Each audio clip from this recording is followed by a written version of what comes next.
Confiar desconfiando, já diz o ditado. Confio fácil, não, os tempos de hoje estão muito difíceis.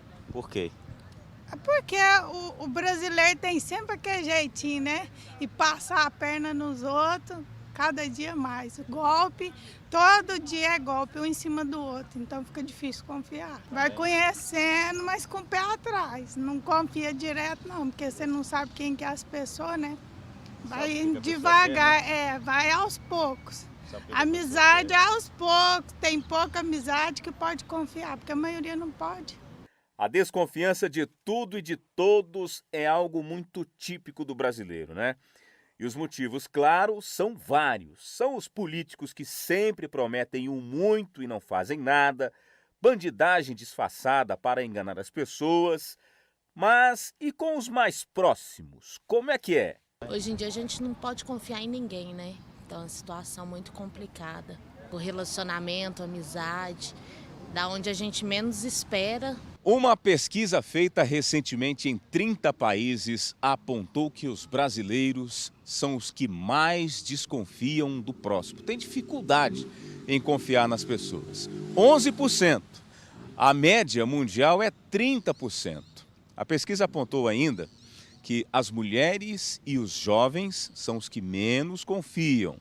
E para a surpresa de 0 pessoas, os homens adultos são os que confiam mais. Agora, para a gente entender esse comportamento do brasileiro, não precisa ter muita dificuldade não, viu? É só puxar um pouquinho na história, como explica o especialista. Fatores genéticos mesmo, né? Evolutivamente falando, é muito vantajoso a gente desconfiar em decorrência de às vezes, evitar situações que coloquem a gente em risco, né? Mas, para além disso, culturalmente falando, desde a colonização do Brasil, né?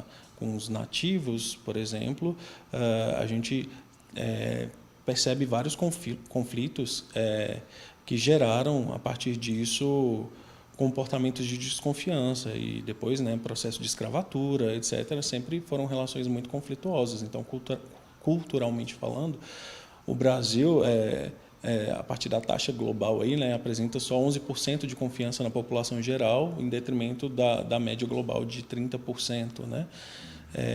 E se a gente para pensar, faz muito sentido. Né? Você abre o celular hoje em dia e só tem mensagens ou e-mails. Pesquisa é do Instituto Ipsos. Os pesquisadores ouviram cerca de 22 mil pessoas. 63% dos entrevistados disseram que os políticos são os menos confiáveis desta lista, que envolve todo tipo de convívio social. A gente tende a evitar como uma forma de evitar situações que tragam prejuízos. Né? Então, se eu sofro traições dentro de um relacionamento amoroso, a probabilidade de que eu desconfie dos meus próximos nos meus próximos relacionamentos é muito maior. E em relação às questões do trabalho, da relação de chefia, né, vamos dizer assim, a mesma coisa, a depender de como que foi ou como foram as minhas experiências anteriores no trabalho, pode aumentar ou diminuir a probabilidade de que eu me comporte assim, ou que eu tenha, né, mais comportamento de desconfiança no futuro. Segundo o psicólogo, é preciso ter cuidado ao desconfiar demais das pessoas. Então, a um certo ponto, realmente evita que a gente se submeta a situações de risco, mas quando a gente percebe que há uma desconfiança em demasia, né, a gente suspeita de tudo, de todos, traz uma série de prejuízos. Então, a gente fica num estado de vigília, daquele alerta, né, de ansiedade o tempo todo, a gente nunca confia em alguém, e somos seres sociáveis, né, seres gregários, a gente precisa do outro para sobreviver. Então, isso pode prejudicar nossas relações interpessoais também, para além de trazer esse estado de ansiedade. E se eu limito as minhas relações interpessoais, eu limito minhas oportunidades de vida também. Então, quando a gente percebe que o prejuízo trazido por esse comportamento demasiado de desconfiança é desproporcional com a realidade, então a gente já começa a entender que tem algo aí disfuncional e que traz prejuízo significativo para a nossa vida mesmo. Desconfiar não é uma ideia muito ruim, mas O especialista dá dicas. Para a gente lidar com essa desconfiança, é importante a gente ir se respeitando, né? Na medida que a gente vai se sentindo confortável ou que as pessoas, de modo geral, vão demonstrando ou vão dando indícios de que são confiáveis, a gente consegue ir se desarmando aos pouquinhos, né?